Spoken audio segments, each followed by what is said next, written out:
Olá pessoal, tudo bem com a WG? Para mais um vídeo para vocês. E pois é pessoal, vamos começar aqui, né?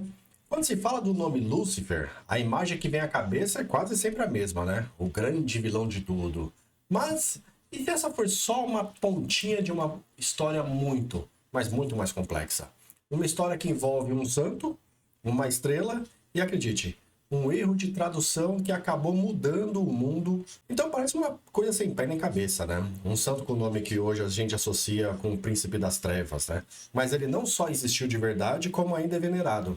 E para entender essa aparente loucura, a gente precisa fazer uma viagem, né? Incrível, né? Pela história, né? Então, aqui está ele, Lúcifer de Cagliari, né?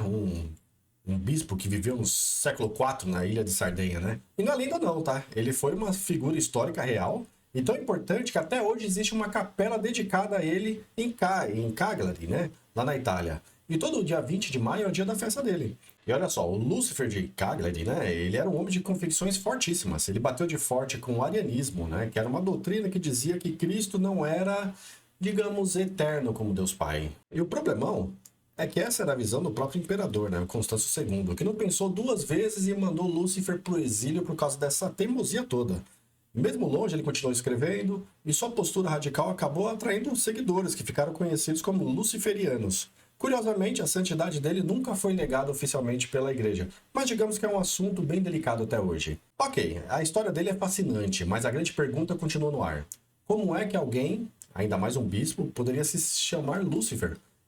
Para responder isso, a gente precisa voltar um pouco mais no tempo, né? E entender o que essa palavra significava de verdade. E a resposta está bem aqui, na origem da palavra. Em latim, Lúcifer significa literalmente um portador da luz. É uma junção de lux, que é luz, e ferre, que quer trazer, né, carregar. Não tinha nada, absolutamente nada de maligno nisso. Muito pelo contrário, era um nome ligado à luz e à esperança. No mundo antigo greco-romano, essa ideia do portador da luz tinha um uso bem prático. Lúcifer era simplesmente um nome que dava para o planeta Vênus quando ele aparecia no céu de manhãzinha anunciando que o dia estava para começar. Os gregos também tinham um nome para ele, Fósforos, que quer dizer exatamente a mesma coisa. Então, esse é um ponto central de tudo. Na época em que o nosso São Lúcifer viveu, o nome dele era perfeitamente normal. Era até um nome poético, sabe assim, associado à beleza do amanhecer, à promessa de um novo dia.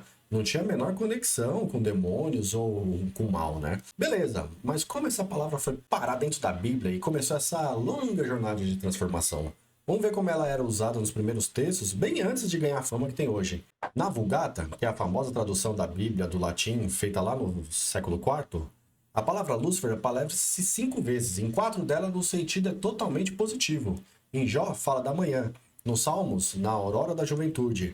Em 2 Pedros, né, é a tradução direta de fósforos, né, ou seja, estrela da manhã. Em todos esses casos, a palavra está ligada à esperança e à renovação. E olha que interessante, né, para ilustrar esse ponto.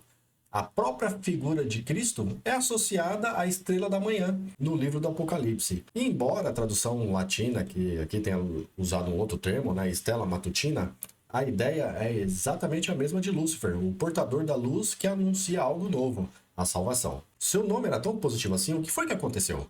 Pois é, a resposta está numa única passagem. A 5ª vez que a palavra Lúcifer aparece na Bíblia, né? Um versículo que foi tirado do seu contexto original e acabou dando a origem a um mito que dura até hoje. Este é o famoso versículo. Como caíste desde o céu, ó Lúcifer, filho da alma? É daqui que vem toda aquela imagem do anjo caído, expulso do paraíso.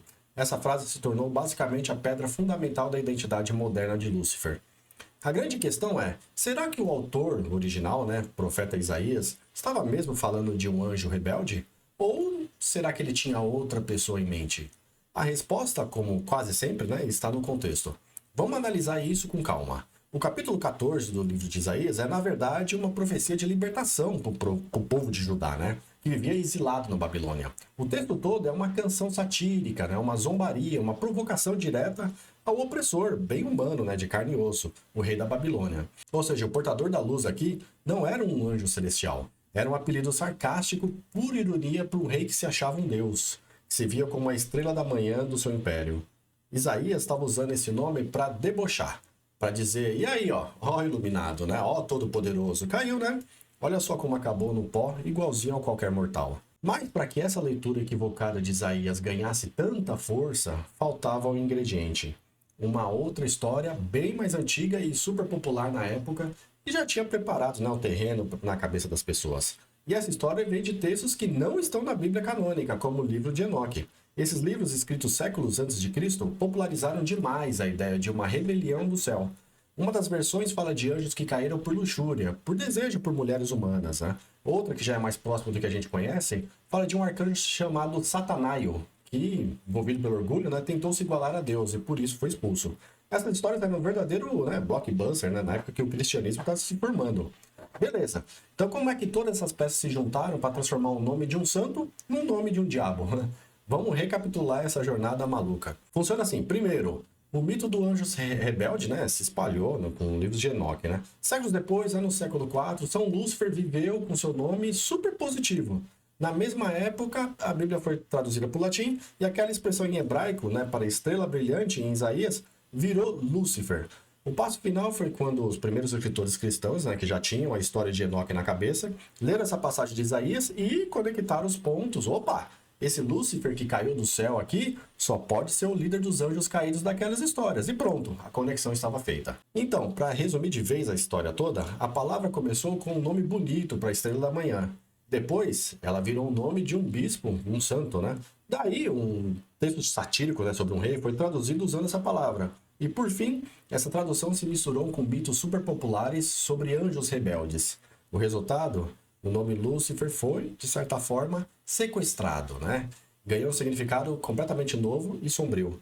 Essa jornada toda nos mostra uma coisa fantástica, né, sobre a linguagem.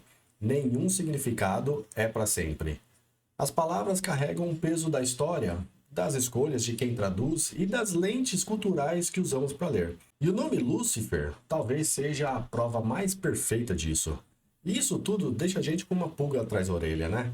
A história de Lúcifer é um caso claríssimo de como um conceito pode virar de cabeça para baixo durante um tempo. Fica então uma pergunta no ar. Quantas outras coisas que hoje a gente aceita como verdades absolutas são no fundo apenas um ponto final de uma longa, né, corrente de reinterpretações e mudanças de contextos? Nos vemos no próximo vídeo. Um abraço a todos e tchau, tchau!